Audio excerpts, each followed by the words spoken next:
नमस्कार, आप देख रहे हैं इंडिया डेली। मैं हूं आशीष सिन्हा। कतर पर इजरायली हमलों के बाद अरब और मुस्लिम दुनिया में गुस्सा और एकजुटता दोनों दिखाई दे रही है। अब सवाल उठता है कि अब अरब देश मिलकर नाटो जैसी सैन्य ताकत बनाएंगे। 50 से ज्यादा मुस्लिम देशों का एकजुट होना इजरायल के लिए चुनौती बन सकता है। दोहा में अरब इस्लामी देशों का आपातकालीन शिखर सम्मेलन बुलाया गया। इसमें पाकिस्तान के प्रधानमंत्री शहबाज शरीफ भी शामिल हो रहे हैं। लेकिन सवाल यह है कि क्या इस बैठक से कोई कार्रवाई, कोई हल निकल पाएगा? क्योंकि 9 सितंबर को इजरायली हवाई हमलों ने खाड़ी क्षेत्र में तनाव और गुस्सा गहरा कर दिया। इस हमले में 5 हमास सदस्य और 1 कतरी सुरक्षा अधिकारी मारे। पाकिस्तान के प्रधानमंत्री शहबाज शरीफ दोहा में हैं। इस आपातकालीन शिखर सम्मेलन में मुस्लिम देशों की एकजुटता का संदेश देने के लिए वो शामिल हुए हैं। अरब लीग और ओआईसी यानी ऑर्गेनाइजेशन ऑफ इस्लामिक कोऑपरेशन, दोनों संगठन मिलकर अरब नाटो जैसी सैन्य गठबंधन की तैयारी कर रहे हैं। अब सवाल यह उठता है कि क्या अरब मुल्क जो है ये सब मिलकर नाटो की तरह एक गठबंधन बना पाएंगे? क्या वाकई ये सारे मुस्लिम कंट्रीज एक साथ एक जगह पर एक सुर में आ पाएंगे? ये मुश्किल है और इसी मुद्दे पर हम अपने मेहमानों के साथ चर्चा करेंगे। लेकिन उससे पहले आपको ग्राफिक्स के जरिए कुछ समझाना चाहते हैं। अरब लीग बनाम ओआईसी क्या है, अरब लीग क्या है, ओआईसी क्या है, यह जानना और समझना आपके लिए बेहद जरूरी हो जाएगा। ये जो तस्वीरें आप मेरे वॉल पर देख रहे हैं, ये वो उस मीटिंग की तस्वीरें हैं जिस मीटिंग में अरब देश, मुस्लिम देशों की बात करूं तो एकता की एक नई इबारत जो है वो लिखी जा रही थी। अब आप समझिए अरब लीग और ओआईसी यानी मुस्लिम सहयोग संगठन जो है उनमें क्या कुछ है। अरब लीग में आपसी सहयोग, ओआईसी की अगर बात करें तो मुस्लिम जगत की आवाज को मजबूत करना, अरब लीग साझा हितों को मजबूत करना। अरब लीग की बात करें तो स्थापना 1945, ओआईसी 1969। अरब लीग सदस्य 22 देश हैं, 57 मुस्लिम देश हैं। उद्देश्य है अरब देशों की एकता, उद्देश्य है मुस्लिम देशों की एकता। आपसी सहयोग और सामूहिक जो हित हैं उनकी सुरक्षा अगर हम बात करें ओआईसी का मेन मकसद है।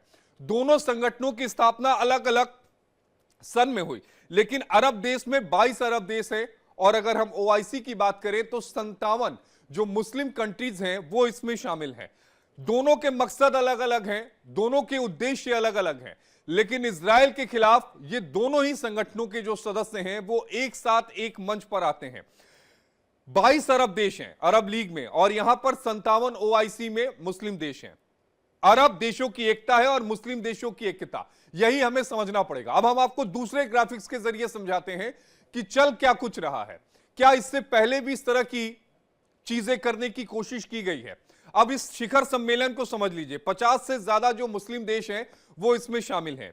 ओआईसी के 57 जो सदस्य देश हैं वो इसमें शामिल हुए हैं। अरब लीग के 22 सदस्य देश के जो प्रमुख हैं वो इसमें शामिल हुए हैं। मुख्य सहभागी सऊदी अरब, पाकिस्तान, ईरान, तुर्की, मिस्र, कतर और मलेशिया है। 50 से ज्यादा मुस्लिम देश हैं। अब इन तस्वीरों को देखिए। 50 से ज्यादा मुस्लिम देशों के जो प्रमुख हैं वो एक साथ नजर आ रहे हैं। लेकिन इन तस्वीरों में गौर करने वाली एक बात है, कोई आपको सूट में नजर आ रहा होगा, कोई अपनी परंपरागत जो वेशभूषा है उसमें नजर आ रहा है और यही वजह है यूनाइट नहीं हो पाने की। दरअसल इस ड्रेस कोड की वजह से मैं नहीं कह रहा हूं। दरअसल इन अरब कंट्रीज में विचारधाराएं जो हैं ओआईसी कंट्रीज में यानी मुस्लिम कंट्रीज में वो अलग अलग हैं। सबके अपने अपने हित हैं। ईरान अलग सोचता है, तुर्की अलग सोचता है, सऊदी अरब अलग सोचता है। तो अब सवाल यह उठता है कि क्या ये एक साथ आ पाएंगे? अब आपको एक और ग्राफिक्स दिखाते हैं, उसके जरिए समझाने की कोशिश करते हैं कि आइडिया कितना क्या असरदार साबित होगा। अरब और मुस्लिम देशों के बीच ऐसे गठबंधन पहले भी रहे हैं, लेकिन वो ज्यादा समय तक कभी भी टिक नहीं पाए हैं। 1955 से 1979 तक सेंट्रल ट्रीटी ऑर्गेनाइजेशन जो था वो मौजूद था, जिसमें पाकिस्तान, इराक, ईरान और तुर्की और ब्रिटेन जो थे उसमें शामिल थे। लेकिन ईरान की इस्लामिक क्रांति आपको ध्यान में होगी, उसके बाद यह गठबंधन पूरी तरीके से बिखर गया। सऊदी अरब ने आईएमसीटीसी का गठन किया, कोशिश की। पाकिस्तान के पूर्व सेना प्रमुख राहिल शरीफ को इसमें शामिल किया, लेकिन यह प्रयास भी ज्यादा प्रभावी नहीं हुआ। यानी कुल मिलाकर जितने इससे पहले जो भी गठबंधन बनाने की कोशिश की गई थी वो गठबंधन समय से ज्यादा टिक नहीं पाया, लंबे समय तक टिक नहीं पाया। जो ये 1955 से 1979 का जो गठबंधन है, सेंट्रल ट्रीटी ऑर्गेनाइजेशन, जिसमें पाकिस्तान, ईरान, इराक और तुर्की और ब्रिटेन शामिल थे, ये एक मजबूत गठबंधन था। लेकिन जब 1970 के दशक में जब ईरान में इस्लामिक क्रांति आई और वहां पर राजतंत्र को खत्म कर दिया गया और उसके बाद वहां पर सुप्रीम लीडर आते हैं, तो उसके बाद चीजें जो होती हैं वो बिल्कुल बदल जाती हैं। इस्लामिक कट्टरपंथी जो मुल्क है वो तो ईरान बनता है, लेकिन इस ऑर्गेनाइजेशन से भी अपने आप को अलग कर लेता है, क्योंकि वहां पर खलीफा बनने की जो रेस है वो लगातार बनी हुई है। अब इनकी रणनीति को समझिए। चर्चा का विषय क्या है भाई? मीटिंग हो रही है तो चर्चा का विषय होगा ना। अरब देशों की एकजुटता। मिस्र और पाकिस्तान का जो प्रस्ताव है वो अरब नाटो यानी नाटो की तरह एक सैन्य संगठन बनाया जाए। पाकिस्तान का प्रस्ताव है कि इजराइल को यूएन से बाहर किया जाए। इजराइल के खिलाफ संयुक्त जो रणनीति है वो तैयार करने की कोशिश की गई है। अरब देशों की एकजुटता पर जोर देने की कोशिश की गई है और मिस्र और पाकिस्तान की तरफ से शुरुआत मिस्र की तरफ से की गई और यह कहा गया कि एक नाटो की तरह से, यानी जो यूरोपियन कंट्रीज का जो नाटो है उसी तरह नेटो की तरफ से हमें भी एक ऑर्गेनाइजेशन बनाना चाहिए। लेकिन ऐसा हुआ नहीं और इसी को लेकर आज हम अपने खास मेहमानों के साथ चर्चा करेंगे। आपको बताएंगे और समझाएंगे कि हमारे एक्सपर्ट्स क्या सोचते हैं। क्या वाकई ऐसा संभव है जो पाकिस्तान चाहता है? वाकई ऐसा हो पाएगा जो तुर्की चाहता है? क्या वाकई ये सारे मुस्लिम कंट्रीज एक साथ एक जगह पर खड़े तो जरूर हो गए, लेकिन क्या ये महज एक पिक्चर अपॉर्चुनिटी है? इस बात को भी समझना होगा। और इसी पर चर्चा करने के लिए हमारे साथ खास मेहमान हैं। हमारे साथ मेजर जनरल अनुज माथुर जी हैं, रक्षा विशेषज्ञ हैं। हमारे साथ कर्नल शिवदान सिंह जी भी आपको टीवी स्क्रीन पर नजर आ रहे होंगे। इसके अलावा हमारे साथ इरशाद अहमद नेता है पीएमएलएन के, और हमारे साथ हुसैन जावेद साहब भी नजर आएंगे आपको टीवी स्क्रीन पर। भट्टाचार्य जी भी हमारे साथ मौजूद हैं। आप सभी का बेहद स्वागत है। लेकिन सबसे पहले अनुज माथुर जी, मैं आपके पास आऊंगा। आपके पीछे आने की वजह भी है क्योंकि कल भी हम लोग चर्चा कर रहे थे और कल भी मैंने एक सवाल आपसे पूछा था कि क्या वाकई अरब मुल्क जो हैं वो नेटो की तरह एक यूनाइट जो संगठन है क्या वो बना पाएंगे? क्या लगता है, या फिर ये जो तस्वीरें हम अपने दर्शकों को दिखा रहे हैं, जो तस्वीरें इस समय टीवी स्क्रीन पर चल रही हैं, ये फिर एक फोटो अपॉर्चुनिटी से ज्यादा कुछ नहीं है? जय हिंद आशीष, मैं आपको दो तीन बातें बताऊंगा। सबसे पहली बात तो ये होती है कि जिस जिस प्रकार की एक एकता की हम बात कर रहे हैं अरब लीग इकट्ठा होने की, उसका बेसिस मुझे लगता है कहीं ना कहीं उसमें थोड़ा सा सोच विचार करने की जरूरत है। कल भी मैंने बात ये बताने का प्रयास किया था कि तमाम राष्ट्र, इनमें से अधिकांश राष्ट्र पूरी तरह से अमेरिका के ऊपर निर्भर हैं, पहली बात।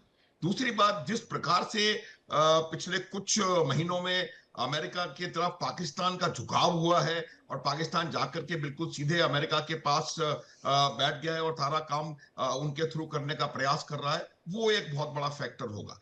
तीसरी बात ये होती है कि इनके आपस में जो डायनेमिक्स है वो कहीं ना कहीं बहुत ज्यादा कॉम्प्लिकेटेड है। आप देखेंगे कि कितने सारे इस्लामिक हैं, अरब, ईरान, इराक में इशू चल रहा है। आप देखें यमन और सऊदी अरब में पिछले 7-8 सालों से युद्ध चल रहा है। इसके बारे में लोग बात नहीं करते हैं, लेकिन लगातार युद्ध चल रहा है वहां पे। किस प्रकार से इनके आपस की जो डायनेमिक्स है, जॉर्डन का कोई अलग एजेंडा है, तुर्की का कुछ अलग एजेंडा है। तो मेरा ये मानना है कि जब तक इसके इंटरनल डिफरेंसेस को ये लोग आयरन आउट नहीं करेंगे, तब तक इस प्रकार का कोई चीज बनना मुश्किल है। दूसरी बात आपको बताता हूं कि जब नाटो का संगठन, नाटो बना था, तो नाटो के जितने भी मेंबर स्टेट्स थे उनकी एक विचारधारा थी। उनका जो जो लेवल ऑफ जो उनका लेवल था वो लगभग एक दूसरे से कंपेटेबल था। ये बाकी जो ईस्टर्न यूरोपियन कंट्रीज हैं वो बाद में नाटो का हिस्सा बनी। तो जो ओरिजिनल नाटो है, नॉर्थ अटलांटिक ट्रीटी ऑर्गेनाइजेशन, वो उसमें तमाम लोग लगभग एक विचारधारा के, एक सोच के और एक विचार के, एक स्टेटस के लोग थे, कंट्रीज थे। अब आपको इस प्रकार के जो ओआईसी है, 57 देश हैं, कुछ अफ्रीकन कंट्रीज हैं जो कि बहुत पुअर नेशंस हैं, कुछ बहुत ज्यादा प्रोग्रेसिव नेशंस हैं, सऊदी अरब और यूएई और कतर और बहरीन, इस प्रकार के देश हैं जो कि बहुत ज्यादा धनवान हैं। तो मेरा यह मानना है कि इनको अपनी इस चीज को सॉर्ट आउट करने में समय लगेगा, पहली बात। दूसरी बात जो है, जो इजराइल का कहना है और इजराइल का जो हमला है वो किसी देश के खिलाफ नहीं है, वो किसी देश के खिलाफ नहीं है। इजराइल ने हमला किया है एक आतंकवादी संगठन के लोगों के खिलाफ जो कि साजिश कर रहे हैं, ये और मेरा मानना है। तो मुझे लगता है कि इस प्रकार की किसका सोच विचार और भी कई कई जगह पर कई देशों में हो सकता है, जो कि ऐसा नाटो जैसा संगठन बनाने के खिलाफ हो सकता है। तीसरा, इनके मिलिट्री कैपेबिलिटीज में इन तमाम देशों के बीच में इतना ज्यादा अंतर है कि मुझे लगता नहीं है कि ये लोग इसको किसी प्रकार से एक दूसरे को की मदद डायरेक्टली कर पाएंगे। चौथा ये था कि अमेरिका कनाडा को छोड़ दें तो नाटो के तमाम देश वेस्टर्न यूरोपियन कंट्रीज हैं। तो वेस्टर्न यूरोपियन कंट्रीज जो थी वो एक जगह पर थी और उनके लिए एक दूसरे को मिलिटरीली मदद करना एक बहुत ज्यादा मुश्किल टास्क नहीं था। और जहां तक सवाल यूएसए और कनाडा का है, वो इतने एडवांस्ड कंट्रीज हैं कि वो वहां बैठे बैठे पूरी दुनिया को इन्फ्लुएंस करते रहे हैं, कर सकते हैं, और उनका आगे वो वहां से अपना कंट्रोल उसके ऊपर एक्सरसाइज कर सकते थे। तीसरी बात जो होती है, नेक्स्ट जो बात है वो ये है कि उनके जो मिलिट्री कैपेबिलिटी अमेरिका की है वो इतनी ज्यादा है। ऐसी मिलिट्री कैपेबिलिटी कहीं किसी भी इस्लामिक देश में, इनफैक्ट पूरी जॉइंट इस्लामिक जो मिलिट्री पावर है वो भी मुझे नहीं लगता कि इतनी जबरदस्त है कि वो पूरे दुनिया को इन्फ्लुएंस कर सकें और उस नाटो जैसी ऑर्गेनाइजेशन को का निर्माण कर सकें। लेकिन एक बात मैं आपको जरूर बताना चाहूंगा कि ये जो अटैक हुआ है हमास के ऊपर, इस बात को प्लीज आशीष नोट किया जाए कि हमास के आतंकवादियों की जो मीटिंग कर रहे थे उस पर जो हमला हुआ है, उससे कम एक सोच जो है उभर करके आया है कि हम इजराइल के खिलाफ ये अरब देश इकट्ठे हो जाएं। यूएई ने भी कुछ इंपॉर्टेंट निर्णय लिए हैं। उन्होंने उनको जो वहां पर आर्म्स की जो एग्जीबिशन लगने वाली थी उसमें से इजराइल को बाहर कर दिया है। लेकिन कोई और बड़ा एक्शन कहीं से भी मुझे होता हुआ नजर नहीं आया है। तो ये मानना है कि ये अभी जो है सोच की शुरुआत है, इसमें बहुत ज्यादा चैलेंजेस हैं। जितने चैलेंजेस इजराइल को हैंडल करने में नहीं है, उससे ज्यादा चैलेंजेस को इसकी यूनिटी को एक साथ एक मंच पर आने में, शिवदान जी से मैं सवाल ले लेता हूं। शिवदान जी, एक साथ एक मंच पर आना, फोटो खिंचवाना अलग बात है, लेकिन एक दूसरे के हितों की रक्षा करना, खासकर तब जो ऐसा गठबंधन बना हो जो स्वार्थ पर ही आधारित हो, बड़ा मुश्किल हो जाएगा। शिवदान जी, अरब देशों में ज्यादातर देश जो हैं सबकी विचारधाराएं अलग अलग हैं, जैसा कि जनरल साहब ने अभी बताया है। कभी भी, क्योंकि आधे देशों में अभी तक राजाशाही चल रही है, कहीं पर प्रजातंत्र है, वो प्रजातंत्र भी प्रॉपर नहीं है, तो इसलिए इनका खुद का जो रूलिंग स्टाइल है कंट्रीज का, जो उनकी गवर्नमेंट्स हैं, उनका भी एक यूनिफॉर्म स्टेटस नहीं है जैसा कि नेटो देशों का है सबका, क्योंकि पूरे नेटो देश डेमोक्रेटिक कंट्रीज हैं, तो उनकी विचारधाराएं एक है और इसलिए वो सक्सेसफुल ऑर्गेनाइजेशन बना। मगर कि अरब देशों में सब में अलग अलग टाइप की रूलिंग सिस्टम्स हैं, तो इसलिए इनकी विचारधारा एक होना बिल्कुल नामुमकिन है। इसके अलावा जैसा कि सर्वविदित है, ईरान एक शिया देश है, बाकी कुछ देश सुन्नी देश हैं। इनमें इस तरह के भी डिफरेंसेस हैं जो कि एक साथ नहीं आ सकते एक लाइन पर। और इसके अलावा कितने ही आतंकवादी गुट मिडिल ईस्ट में ऑपरेट कर रहे हैं। आईएसआई वहां है, हमास वहां पर है, हूती वहां पर है, हिजबुल्लाह वहां पर है। तो ये सारे के सारे देश ये इन ऑर्गेनाइजेशंस को अपने देशों में शरण दे करके इनको रिकॉग्नाइज करते हैं। तो इस प्रकार से ये कोई ऐसा काम नहीं कर रहे हैं जिसको मानवता के फेवर में हो। अभी ये बताइए कि एक आतंकवादी संगठन कतर में वो अपना हेडक्वार्टर बना करके बैठा हुआ है और कतर उसको तरह तरह की आर्थिक सहायता प्रदान कर रहा है इजराइल पर हमला करने के लिए। क्यों आतंकवादी हमला किया हमास ने इजराइल के ऊपर? और सबसे बड़ी बात यह है कि इजराइल के प्रति अरब देशों की दुश्मनी क्या है। 1948 में जब इसकी स्थापना हुई तो एक ही उद्देश्य था कि अपने को सुरक्षित रखना। सारी यहूदी ने अपने आप को सुरक्षित रखने के लिए इजराइल का निर्माण किया और उन्हीं यहूदियों को ये दुनिया के नक्शे से मिटाना चाहते थे अरब देश। इसके लिए इन्होंने 3 बार हमला किया इजराइल के जो ऊपर। है शिवराज जी अपने 1967 अस्तित्व की लड़ाई लड़ा है, अस्तित्व की लड़ाई है। अगर आप समझिए इस बात को भी कि इजराइल बहुत छोटा सा मुल्क है, जरा सा हमला होता है तो नुकसान बहुत ज्यादा हो जाएगा। कोई बहुत बड़ा मुल्क नहीं है ईरान की तरफ से कि कहीं भी बम गिर जाए कुछ ज्यादा नुकसान नहीं होगा, बहुत छोटा सा मुल्क है। अगर देखिए, थोड़ा भी ऐसा हमला है, होता है नुकसान ज्यादा होगा। मैं तो ये इजराइल के जनता की तारीफ करना चाहता हूं, उनको ये बताना चाहता हूं पूरे देश विश्व को कि किस प्रकार इजराइल की जनता ने, छोटी सी तादाद ने अपने आप को बचा के रखा और आज इतनी ताकत बन चुका है इजराइल कि पूरे अरब देश उससे लोहा लेने के स्थिति में नहीं हो रहे हैं। इन्होंने 67 की लड़ाई में ये सोच कर हमला किया था कि इसको नक्शे से मिटा देंगे, मगर नक्शे से मिटाने की जगह उल्टी अपनी अपनी एरिया हार गए उल्टी इजराइल के हाथ में। पूरा सिनाई का जो रेगिस्तान है मिस्र ने हारा, गोलान हाइट्स सीरिया ने हारी और बहुत सी चीजें इजराइल के हाथों हारी। 73 में भी यही सोच कर अटैक किया था इन सबने कि आज इसको मिटा देंगे। क्या हुआ? कुछ नहीं, इजराइल फिर जीता। तो इसका सबसे ज्यादा इनको इसी वजह से इसको इतनी हार के बाद में मिस्र ने अपने संबंध इजराइल के साथ सुधारे, सऊदी अरेबिया ने अपने संबंध सुधारे, कतर भी कुछ दिन पहले इजराइल के साथ संबंध सुधार रहा था। मगर अभी जब से हमास ने इजराइल के ऊपर सीधा हमला किया है और उसके ऊपर इतने इतने रॉकेट और मिसाइल दागे, उसके बाद से इजराइल ने कतर के इस हेडक्वार्टर को बर्बाद करने की सोची है, जिससे कि इनका नामो निशान, क्योंकि इजराइल अपने एग्जिस्टेंस की लड़ाई लड़ रहा है, इसलिए वो अपने एग्जिस्टेंस को जो भी खतरा कहीं से पैदा होगा उसे खत्म करना चाहेगा। ठीक है, एक और कमेंट इजराइल इरशाद जी से भी ले लेते हैं। जी शिवराज जी, इरशाद अहमद जी हैं, नेता है PMLN के। इरशाद जी, पाकिस्तान इसमें अपने आप को कहां देखता है? पाकिस्तान जरूर आगे आगे दौड़ रहा है, आगे आगे भाग रहा है, लेकिन पाकिस्तान अपने आप को देखता कहां इन अरब कंट्रीज के बीच में, जो समृद्ध मुल्क हैं उनके बीच में? बहुत शुक्रिया जी, मैंने बहुत सारी बातें आप लोगों की सुनी। मैं ये कहूंगा, देखिए यहाँ आप बात कर रहे हैं शिया सुन्नी काफर मुस्लिम, ऐसा नहीं है।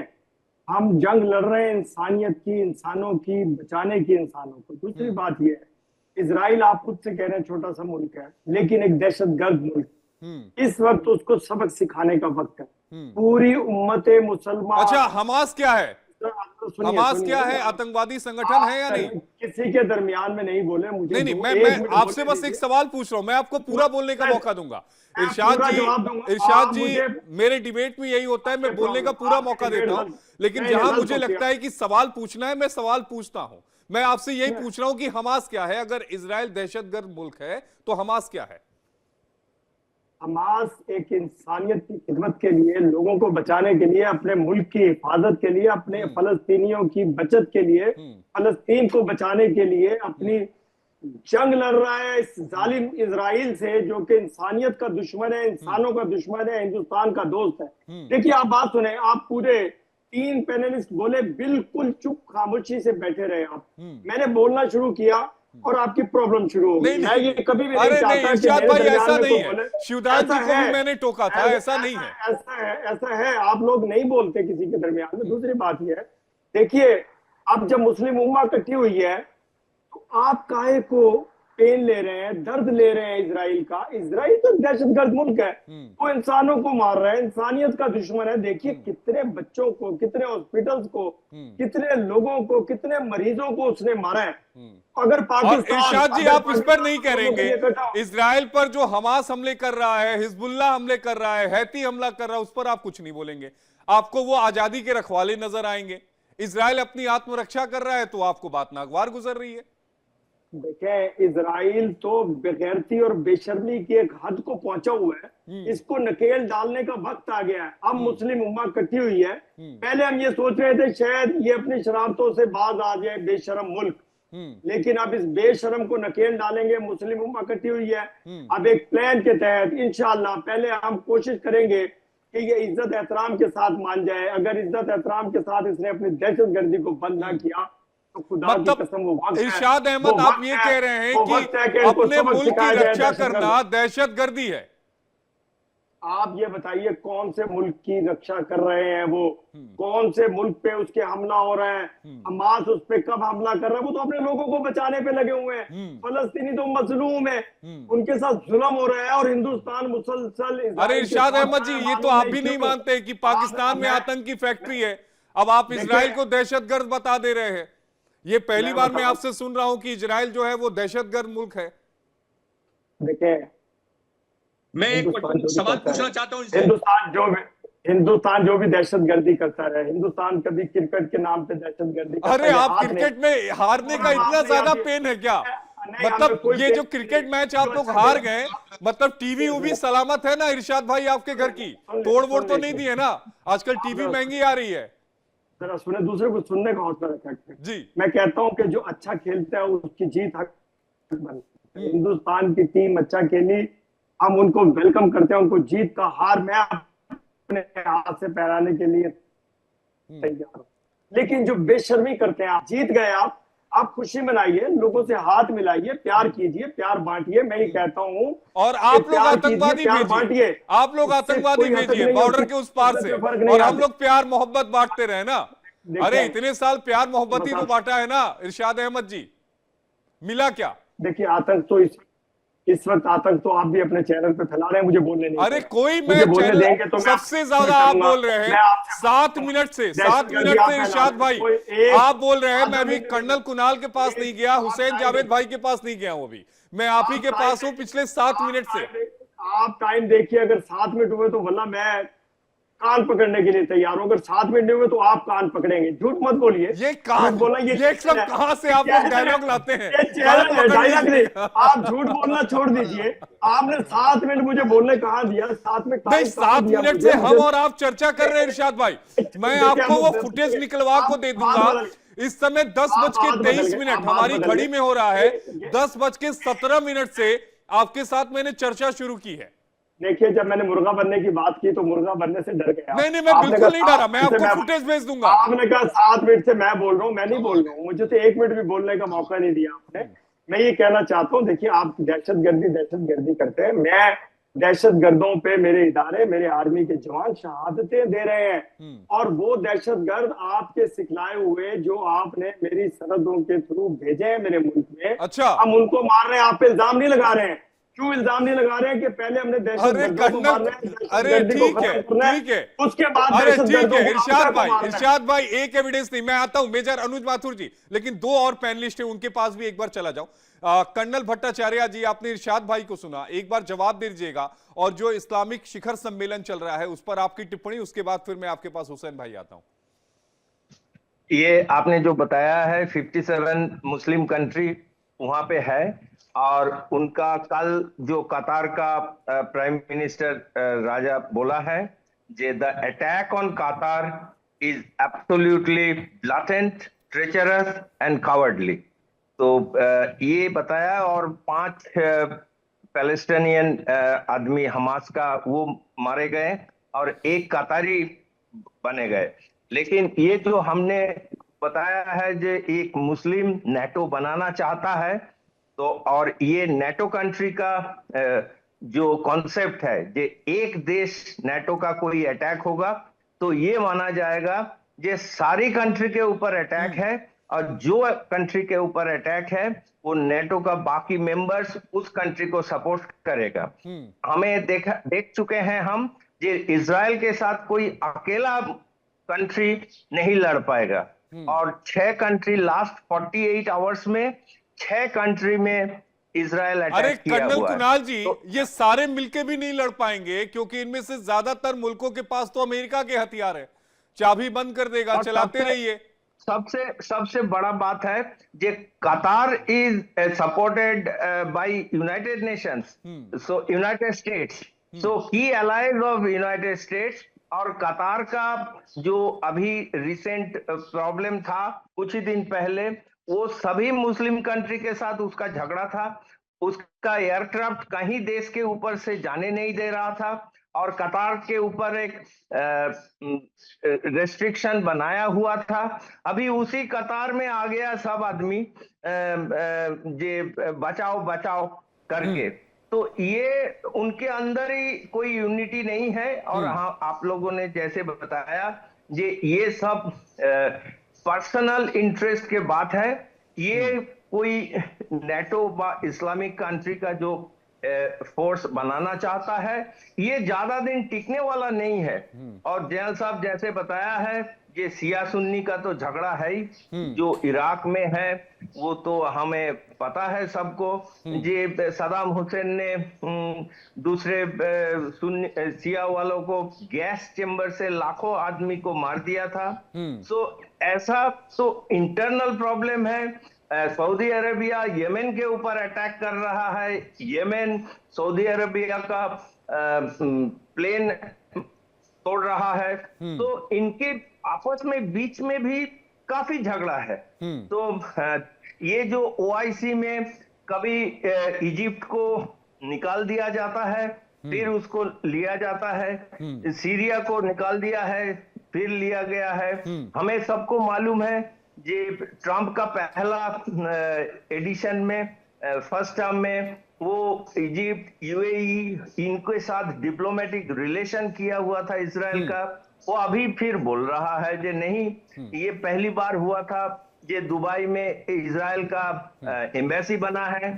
तो ये बड़ा फ्लूइड चेंज है और ये देखना होगा। लेकिन हुसैन जावेद साहब से भी एक प्रतिक्रिया ले लें। पाकिस्तान के पत्रकार हैं हुसैन जावेद साहब, आपका स्वागत है। एक प्रतिक्रिया, पाकिस्तान को कहां देखते हैं, और सबसे अहम बात कि पाकिस्तान ये सबको यूनाइट करने की कोशिश कर रहा है, क्या खुद को खलीफा बनाने की यहां पर कोशिश मुस्लिम राष्ट्रों की? जी आशीष, सबसे पहले आपका शुक्रिया कि आपने मुझे इनवाइट किया, और जो आपने इंट्रो दिया जब ये शो स्टार्ट हुआ है, तो वो इंट्रो आपका बहुत अच्छा था। और मैं समझता हूँ कि जो हकीकत है वो उसको बयान भी कर रहा है। इससे पहले भी इत्तेहाद की इस तरह की बहुत सी कोशिशें हुई हैं, वाकयात में कि जब मुस्लिम को इकट्ठा होना पड़ा, लेकिन उस तरह रिजल्ट सामने आ नहीं सके, वो इत्तेहाद बहुत ज्यादा चल नहीं सका। तो रिपोर्ट आपकी स्टार्ट में अच्छी थी। बाकी मैंने तमाम जितने भी हमारे पैनलिस्ट हैं, मैंने उनको यहाँ पे जब सुना, कर्नल साहब को सुना है, तो मैं दो तीन बातें उनके जवाब में कहना चाहूंगा। एक तो ये कि देखें, जब आप बात करते हैं ना इसराइल की और इसराइल वर्सेस मुस्लिम कंट्रीज की, ये ठीक है कि इसराइल एक मिलिट्री माइट है, उसकी एक ताकत है, वो एटमी ताकत भी है, और कोई मुस्लिम कंट्री पाकिस्तान के अलावा एटमी ताकत नहीं है, ये बात फैक्ट है। लेकिन हिस्ट्री में ऐसे मौके आए हैं कि जहां इसराइल को टफ टाइम मिले हैं। आपके जहन में होगा 1973 की जो जंग हुई थी, जिसमें मिस्र ने ऑलमोस्ट इसराइल को हरा दिया था, लेकिन एंड टाइम पे अमेरिका उनकी इमदाद के लिए आ गया था, और मिस्र के सदर सादात को कहना पड़ा था कि इसराइल से तो जंग कर सकते हैं, अमेरिका से नहीं कर सकते। दूसरी बात, अभी मतलब इसी साल की बात है आपके सामने, ईरान की जो जंग हुई है इसराइल के साथ, उसने बहुत कुछ मिडिल ईस्ट के अंदर बदला भी है। अब इसराइल को बड़ा एक अपने ऊपर घमंड था कि हमारे पास आयरन डूम है, यहाँ पे कोई मतलब इस तरह हमला हो नहीं सकता। हम सबके पास वीडियोस है, पूरी दुनिया ने देखा है कि इसराइल की जो फजा है, उनके शहर के किन किन हिस्सों में ईरान के मिसाइल नहीं गए। तो जमीनी हकीकतें चेंज भी हुई हैं। एक और बात हुई कि ईरान का मसला जो है वो सऊदीया के साथ रहा है, यमन का भी सऊदीया के साथ इशू रहा है, बिल्कुल रहे हैं, शिया सुन्नी मसले भी है, मैं मानता हूँ। लेकिन एक बात है कि चीजें बदली हैं। आज ईरान के सदर और एमबीएस की आपस में बहुत अच्छी मुलाकात भी हुई है। और सबसे बढ़ के एक बात मैं करूंगा कि इसमें एमबीएस भी ऑन बोर्ड है, इसमें कतर भी ऑन बोर्ड है। 25 सितंबर को शहबाज शरीफ की मीटिंग ट्रंप से होने जा रही है अमेरिका में, और इसी मुद्दे को वहां पर उठाया जाएगा। लेकिन इस बार शहबाज शरीफ जा रहे हैं, मुनीर नहीं जाएंगे क्या? देखिए, आपको पता है कि सितंबर के एंड में जो उस तरह का यूएन सेशन होता है, वहां पे हेड ऑफ स्टेट जाते हैं, और वहां पे आपके ये पीएम जाते हैं या आपके प्रेसिडेंट जाते हैं, जो वहां पे खिताब। वैसे हेड ऑफ स्टेट तो ये आप भी जानते होंगे कि कौन है। अनुज माथुर जी, आप कुछ कह रहे थे, फिर उसका जवाब मैं इरशाद जी आपसे लूंगा। अनुज माथुर जी। हाँ, देखिए, मैं दो चार बातें साफ कर देना चाहता हूँ। एक तो हुसैन जावेद साहब को मैं बता देना चाहता हूँ कि जो 1971-73 का यौम किपुर वॉर था, उसमें आउटराइट विक्ट्री हुई थी इजराइल की। और वो जो शुरू में इनिशियल जो बारलेव लाइन को उन्होंने इजिप्ट में क्रॉस कर लिया था, उसकी वजह कुछ और रही थी, ये मैं बता देना चाहता हूं। और ये इसके बारे में अब आगे जाके डिस्कस, कभी मौका लगेगा तो मैं आपको अच्छे से समझा दूंगा। मैं उस समय इस परिस्थिति में था कि मैं इनको चीजों को समझ सकता था, पहली बात। दूसरी बात यह है कि जो एक्शन होता है, अब आप यही चीज जब ईरान पे हमला हुआ अमेरिका के द्वारा, ये ओआईसी कहां पर था? पाकिस्तान से एक ढेले का स्टेटमेंट नहीं आया। वो इसलिए नहीं आया क्योंकि आपके de facto head of the nation को लंच के बहाने अमेरिका में बुला करके बैठा लिया गया था कि आप एक शब्द ना बोल पाए। उस समय कोई नहीं बोला ईरान के खिलाफ। आप दहशतगर्दी की बात करते हैं, 7 अक्टूबर 2023 को क्या हुआ था? वो क्या दहशतगर्दी नहीं थी? जो अब, और मैं अभी पाकिस्तान के दहशतगर्द और तंजीमों की तरफ नहीं जाना चाहता हूं, पूरी दुनिया को पता है। आपके रक्षा मंत्री ने इस बात को एक्सेप्ट किया है कि 30 साल से हम दहशतगर्दी पाल रहे हैं। परवेज मुशर्रफ ने कहा था उसामा बिन लादेन हमारा खुदा है। तो ये तमाम बातें आप किस ठीक है इरशाद भाई, जवाब हुसैन जी जवाब दीजिएगा उसके बाद। जी ठीक है जी जी जी प्लीज, ठीक है ठीक है, एक मिनट हुसैन भाई, ठीक है अनुज भाई जल्दी, अनुज जी जल्दी से, फिर हुसैन जी के पास जाऊंगा। हाँ, जितने भी युद्ध हुए हैं अरब इजराइल, इसमें कोई संशय नहीं है कि क्या कहां पर है। और जहां तक सवाल इजराइल का है, ये जो मैरिज ऑफ कन्वीनियंस है, जो रिएक्शन पाकिस्तान का कतर पे हमले के बाद है, वो रिएक्शन हूती पे हमले के बाद नहीं है। जब हूती पे हमला हुआ 37 लोग मार दिए गए, पाकिस्तान से कोई कमेंट नहीं आया। ये मैरिज ऑफ कन्वीनियंस है। ये वहां पर जाकर के काम करने का प्रयास करते हैं जहां से कुछ मिल पाने की उम्मीद होती है, आशा। ठीक है और वही ठीक है, हुसैन जावेद जी जवाब दीजिएगा।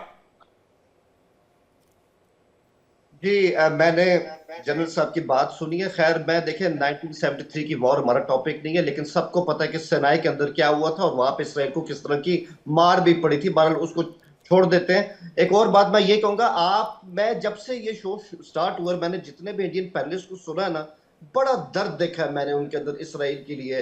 वहां पे हमास ने अटैक किया, वहां पर ये हो गया। मैं हैरान हूं कि यार ये वो इंडिया है जहां पे 1990 तक हमने नेहरू जी को सुना, इंदिरा जी को सुना, राजीव गांधी जी को सुना। फलस्तीन की जो आपकी पॉलिसी थी वो वैसी थी जैसे हमारी है, उसी तरह आप लोग इसराइल को कंडेम किया करते थे। आज आपको इसराइल पे वो हमला तो याद आ रहा है बहुत ज्यादा, लेकिन जो पिछले 2 साल के अंदर 50,000 से ज्यादा गजा के अंदर लोग शहीद हुए हैं, हर रोज 50-50 लोग शहीद हो रहे हैं, एक शब्द नहीं बोला आपने उनको कंडेम करने के लिए। तो ये भी आप देख लें। एक बात मैं जनरल साहब से सवाल करता हूं, सर आप भी ना जरा एक सर्वे कराइए इंडिया के अंदर, जो आपके इंडियन मुस्लिम्स है ना, वो भी उतने ही इसराइल के खिलाफ है जैसे कि पूरी मुस्लिम उम्मा है। अरे ये जानकारी हुसैन जावेद साहब कहां से लेकर आ जाते हैं आप लोग? हुसैन जावेद साहब ये जानकारी कहां से लेकर आते हैं? हम इंडिया में रहते हैं, हम रिपोर्टिंग करते हैं, हमारे पास ये जानकारी नहीं है। आप लोग एक फेक नैरेटिव फैलाना शुरू कर देते हैं। अनुज जी जवाब दीजिए, फिर मैं शिवदान जी आपके पास आऊंगा और इरशाद भाई के पास जाऊंगा। अनुज जी, हमें इस बात को समझना चाहिए कि फिलिस्तीन में और हमास में अंतर है। हमास एक आतंकवादी संगठन है और फिलिस्तीन है। ये अंतर जब समझ में आ जाएगा तो सब चीज एक पर्सपेक्टिव में आ जाएंगी। अगर आप ये समझते हैं कि हाँ प्लीज बोलिए आशीष। हुसैन जी आप कुछ कह रहे थे, फिर मैं इरशाद जी के पास जाऊंगा। हुसैन जी देखिए बिल्कुल बेबुनियाद बात है। आप मुझे बताएं फलस्तीनियों को जितना शहीद किया गया 1948 से अब तक, आप ये समझते हैं कि वो हमेशा शहीद होते रहे? अगर वहां से कुछ नौजवान उठे, उन्होंने असला उठाया, इसराइल का उन्होंने मुकाबला किया, और कब से कर रहे हैं, तो आप, और बाद में उन्होंने इलेक्शन भी लड़ा। ये नहीं कि उन्होंने इलेक्शन नहीं लड़ा, हमास वहां की सियासी आवाज भी है। आप उनको एक ही सांस में आतंकवाद कह रहे हैं। आप क्या समझते हैं कि आपको कोई इस तरह से मारता रहे और आप इस तरह से मार खाते रहे? ऐसा नहीं हो सकता। दुनिया बदल चुकी है, उसको उसी के कॉन्टेक्स्ट में आपको देखना होगा। एक चीज मैं और कहूंगा सर, आशीष मुझे दे मौका। अभी हमारे कर्नल साहब ने कहा था कि कतर पे जो अटैक किया ना इसराइल ने, बिल्कुल सही किया है, क्योंकि इसराइल को एग्जिस्टेंशियल थ्रेट है और हमास जो है वो आतंकवाद है। भाई कतर एक सॉवरन कंट्री है, वहां पे जो टॉक्स हो रही थी वो बातचीत के लिए हो रही थी, वहां पे सालिसी हो रही थी, आर्बिट्रेशन हो रही थी। ठीक है, कर्नल शिवदान जी इसका जवाब दीजिएगा। कर्नल शिवदान जी को स्क्रीन पर लाया जाए। कर्नल शिवदान जी इसका जवाब दीजिएगा। देखिए सबसे पहले तो मैं जो पीएमएल के नेता उनसे ये पूछना चाहता हूं कि आतंकवाद की उनके नजर में क्या परिभाषा है, क्या डेफिनेशन मानते हैं आतंकवाद की? क्योंकि उन्होंने इजराइल को एक आतंकवादी देश घोषित किया है। जब भी इजराइल ने कोई एक्शन लिया है वो अपनी सुरक्षा को, अपनी अस्तित्व को बचाने के लिए, अपनी हिफाजत करने के लिए लिया है। वो किसी देश पर कब्जा नहीं करना चाहता है। क्या आप इसी आतंकवाद की डेफिनेशन से अपने देश में इन आतंकवादियों को पाले हुए हैं? क्या अभी मैं जवाब देना से चाहता हूं आप साहब। हमारे पहले पंजाब में आपने हमले कराए, फिर उसके बाद कश्मीर में आपका हमले चालू हैं। ये क्या डेफिनेशन है आपकी ठीक है आतंकवाद की? इरशाद जी जवाब दीजिएगा। क्या आप आतंकवादी देश नहीं है? तो ये मेरे साफ कर दीजिए कि जो इतने आतंकवादी कैंप पाकिस्तान में चल रहे हैं, उसने कैंप दुनिया के किसी भी देश में नहीं चल रहे हैं। ठीक है, और आप ठीक है कर्नल साहब एक बार जवाब ले लेते, इरशाद जी का जवाब ले लेते। आतंकवादी बोला है इरशाद साहब, पाकिस्तान नहीं है उस तरह का ठीक आतंकवादी। है इरशाद साहब जवाब दीजिएगा। कर्नल साहब और तमाम पैनल सीट बेल्ट जरा मजबूती से बांध लें, क्योंकि आप उड़ने वाले हैं अभी। ये जो आतंकवाद का नाम है वो है मोदी सरकार हिंदुस्तान। मेरे प्यारे पाकिस्तान में जितनी भी शहादत, देखिए अब सुने, बोलेंगे नहीं, अरे आप कुछ ऐसी बात कह देंगे, आप कह देंगे कि मोदी सरकार आतंकवाद है तो बोलूंगा नहीं क्या? आप जो कुछ बोलते रहे मैंने सुना। देखिए अरे तो कोई ये आप हमारी हुकूमत पर सीधा सीधा आरोप लगाएंगे तो मैं नहीं बोलूंगा क्या? इरशाद भाई हुसैन जावेद साहब बोल रहे थे, मैं एक बार भी नहीं टोका, मैं आप ही को क्यों टोक रहा हूं? इस बात को भी तो आपको समझना होगा ना। हुसैन जावेद साहब भी तो पाकिस्तान से है ना, मैं उनको तो नहीं टोक रहा हूं। हुसैन जावेद साहब आपको घी शक्कर खिला रहे थे, मैं आपको जहर बांट रहा हूं।